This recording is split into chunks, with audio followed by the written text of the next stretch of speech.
Pensioni. Një plak i krishterë kishte punuar dhe derdhur djers gjatë gjithë jetës së tij, dhe në fund të punës ishte verbuar. Pleqëria, verbëria dhe varfëria ishin mbledhur të gjitha bashk, duke mos i lënë rrugë tjetër për të mbijetuar përveç lypjes. Qëndronte i ulur pranë ndonjë rrugice, e zgjaste dorën për të lypur. Njerëzit kalonin aty pranë dhe i falnin ndonjë gjë të vogël, e kështu ai kalonte ditët e tij. Ha sa për të mbajtur frymën gjallë. Një ditë, aty pranë kaloi Emirul Mumenini, Ali ibn Ebu Talibi, dhe e pa plakun ashtu në atë gjendje.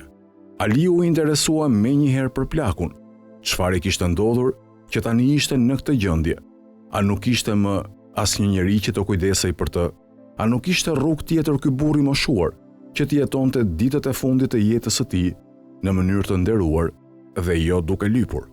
Njerëzit që e njihnin plakun erdhën dhe treguan që ai ishte i krishterë, që në rini e për sa kohë i kishte pasur syt, kishte punuar, ndërsa tani që edhe rinia i kishte ikur, po ashtu edhe shikimi, nuk mund të punonte më, nuk ishte grumbulluar dot asnjë pasuri e për të mbijetuar kërkonte sadaka.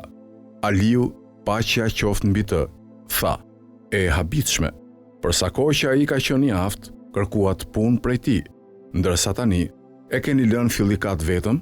E kaluara e këtij burri tregon që deri në kohën kur kishte fuqi dhe ishte i aftë, ka punuar dhe shërbyer. Prandaj e ka detyrë shteti dhe shoqëria që derisa të jetë gjallë, të përkujdesen për të. Shkoni dhe caktojini pension nga arka e shtetit dhe jepjeni atij.